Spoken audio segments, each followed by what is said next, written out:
The Batman was released in cinemas on Friday and reboots the characters of the Riddler and the Penguin, who haven't been portrayed in a live-action movie since the 1990s. Robert Pattinson dons the cape of the Dark Knight for the first time in a brand new DC Comics cinematic universe. One scene in the film shows an armed insurrectionist mob storming a secure public building in the immediate aftermath of an election. Mr Reeves, the film's director, noted how just a few weeks after filming the scene, a throng of Trump supporters marched on the U.S. Capitol. He had written his siege scene in 2017, shortly after another polling day in the United States. Despite this accident parallel to a real instance, other similarities to real life were deliberate according to Mr. Reeves. When discussing the character of Bruce Wayne with actor Robert Pattinson, the director told Collin, chief film critic for The Telegraph, he advised Pattinson to look to the British royal family for inspiration. He advised that the character of Bruce Wayne shares a similarity to Prince Harry due to the loss of a character's parent at a young age. Prince Harry was just 12 years old when his mother, the late Princess Diana, died in a tragic car accident in 1997. Mr. Reeves also notes that like Harry, the character of Bruce Wayne had to carry that with him and also have everyone always looking to him. Mr. Collin writes, Reeves tells me he advised Pattinson to look to the British royal family for inspiration. He was interested, he says, in the idea that Bruce finds his role, as a son of one of Gotham's oldest families, a burden.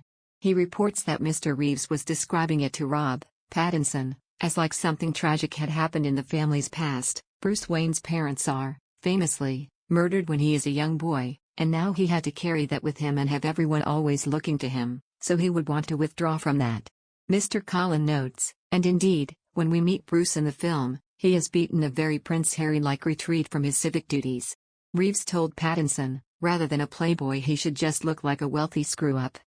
On numerous occasions in the past, the Duke has opened about his mental health struggles, particularly how the death of his mother Princess Diana impacted him.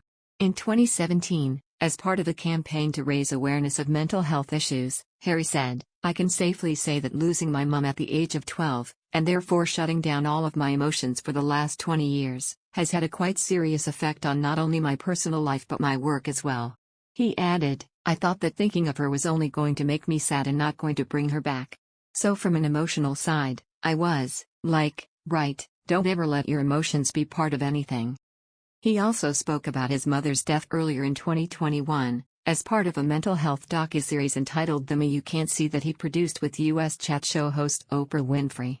In the series, he said he did not process Diana's death because he felt so angry at what had happened, a feat which led him to seek help from a therapist. The Duke stepped back from royal duties in 2020, alongside his wife Meghan Markle. The couple now live in Meghan's home state of California with their 2 children Archie and Lilibet. In other news, Prince Harry and Meghan Markle, who are in news for their possible return to the UK, have been advised to only attend the Queen's Platinum Jubilee if they can keep it quiet. The Duke and Duchess of Sussex have been urged to ditch attention-seeking stunts ahead of their expected visit to the UK. Royal expert Jonathan Sacerdoti claimed it would probably be better if Prince Harry and Meghan Markle do not return, saying that it would steal attention from the Queen. In conversation with Royals, Sacerdoti claimed, they don't like to do things quietly, they don't like someone else to be the center of attention when they're around, and I think that where Harry and Meghan go, it's the Harry and Meghan show. Jonathan Sacerdoti went on to say, I don't personally imagine Meghan coming to the UK very easily.